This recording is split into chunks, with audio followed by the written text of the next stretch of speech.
जय श्री राधे कृष्ण दोस्तों, आप देख रहे हैं अपना YouTube चैनल भक्ति योग। ओम नमो शिवाय। भगवान शिव को देवों के देव कहा जाता है, जो सब प्रकार के रोग शोक से रहित हैं। उन कल्याण स्वरूप भगवान शिव को नमस्कार है। संपूर्ण देवताओं से पूजित भगवान शंकर को नमस्कार है। सावन मास में सावन महात्म पढ़ने या सुनने से भगवान शिव का आशीर्वाद मिलता है।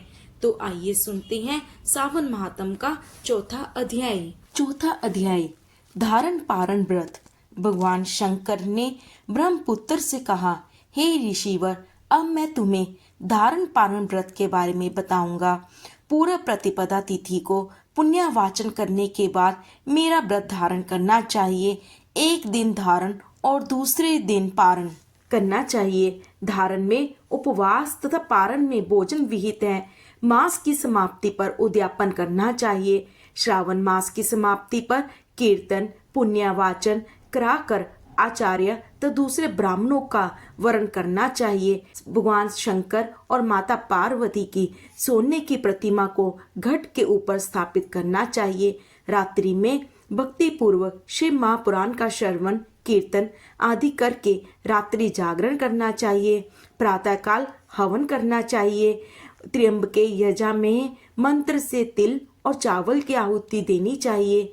वाम देवाय विद्महे महादेवाय धीमहि तनो रुद्राय प्रचोदयात् मंत्र से घृत और चावल की आहुति देनी चाहिए। ओम नमो शिवाय मंत्र से खीर की आहुति देनी चाहिए। इसकी पूर्णाहुति देकर होम समाप्त करना चाहिए। ब्राह्मणों को भोजन कराना चाहिए और आचार्य का पूजन करना चाहिए। इस प्रकार व्रत को पूर्ण करने से ब्रह्म हत्या आदि पापों से मनुष्य मुक्त हो जाता है। इसमें लेश मात्र भी संदेह नहीं है।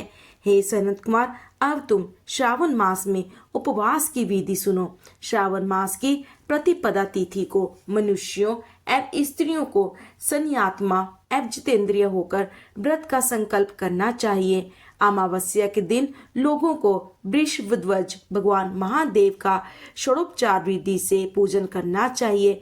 ब्राह्मणों को वस्त्र अलंकार देकर उनका पूजन करना चाहिए। उन्हें भोजन कराकर दक्षिणा देकर हाथ जोड़कर विदा करना चाहिए। इसी तरह मास उपवास का व्रत मुझे प्रतिदायक है।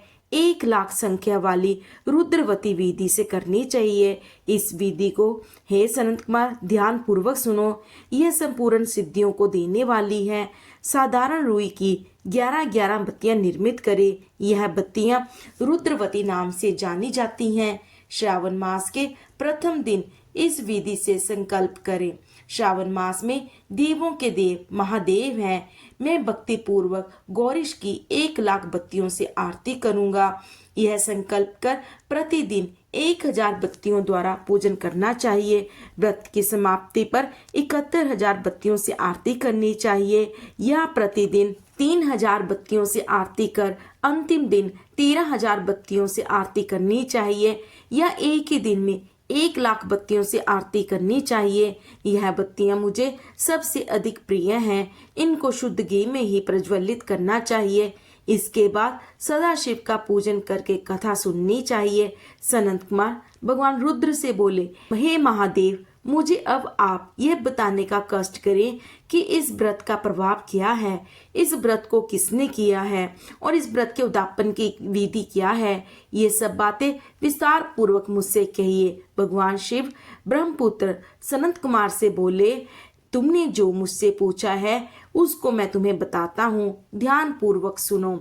यह व्रत सब व्रतों में श्रेष्ठ और महान पुण्य प्रदान करने वाला है तथा संपूर्ण उपद्रवों का नाश करने वाला है। यह व्रत पुत्र पौत्र तथा सौभाग्य को प्रदान करने वाला माना जाता है। सत्य तो यह है कि तीनों लोकों में रुद्रवती जैसा कोई दूसरा व्रत नहीं है। इसके संबंध में मैं तुम्हें एक कथा कहता हूँ, सुनो। शिप्रा नदी के किनारे उज्जैनी नाम की एक सुंदर नगरी है। उस नगरी में सुगंधा नाम की एक अत्यंत सुंदर वैश्य रहती थी। उस वैश्य ने कई युवा पुरुषों तथा ब्राह्मणों के धर्म भ्रष्ट किए। बार बार बहुत से राजाओं तथा राजकुमारों को बिगाड़ा। इस प्रकार उसने अनेकों व्यक्तियों को बुरी तरह से लूटा और लूटने के बाद धक्के देकर घर से बाहर निकाल दिया। अब वे सम्मानित नागरिक शर्म के मारे किसी को अपना मुंह तक ना दिखा सकते थे। उस सुगंधा वैश्य के शरीर से निकली सुगंधी एक कोस तक फैलती रहती थी। पृथ्वी पर उसके रूप लावण्य की ख्याति दूर दूर तक फैल गई। वह ज्ञान विद्या में 6 राग तथा 36 रागनियों से निपुण थी। नृत्य में भी वह रंभा आदि देवगणाओं को पीछे छोड़ चुकी थी। एक बार वह वैश्य क्षिप्रा नदी के तट पर गई।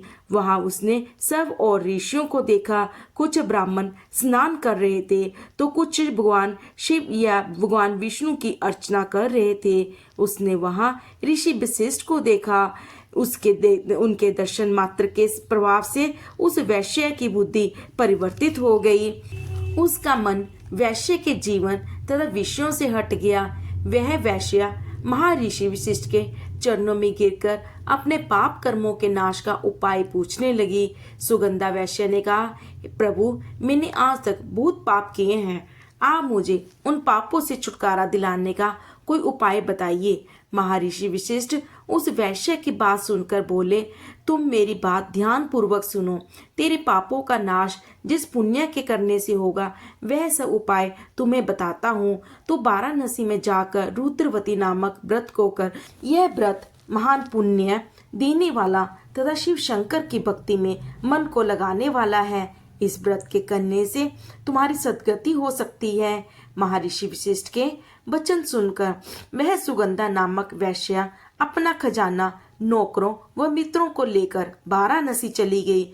उसने महर्षि वशिष्ठ द्वारा बताए व्रत को विधि विधान से किया, जिसके फलस्वरूप वह वैश्या पंच भौतिक शरीर को त्याग कर भगवान शंकर के शरीर में विलीन हो गई।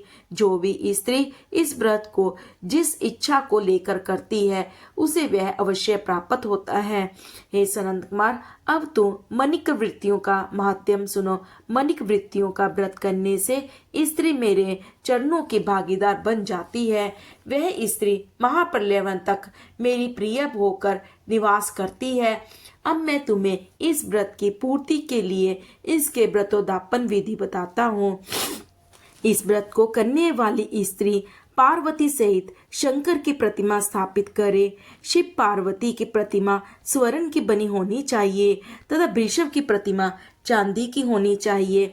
यथावती पूजन करके रात्रि जागरण करें। प्रातः काल नदी में जाकर स्नान करें। भक्ति पूर्वक आचार्य का वरण करें तथा 11 ब्राह्मणों के द्वारा घी, पायस एवं बेल पत्रों से हवन करना चाहिए अथवा रुद्र सूक्त, रुद्र गायत्री या मूल मंत्र द्वारा हवन करना चाहिए। पूर्ण आहुति देकर आचार्य आदि की पूजा करके 11 ब्राह्मणों को जोड़ों सहित भोजन कराना चाहिए। इस प्रकार जो भी स्त्री व्रत पूरा करती है वह संपूर्ण पापों से मुक्त हो जाती है। स्थापित सामग्री घट, शिव और माता पार्वती की प्रतिमा आदि आचार्य को समर्पित करनी चाहिए। इस व्रत को करने वाली स्त्री एवं उसके पति को 1000 अश्वमेध यज्ञ के फल की प्राप्ति होती है।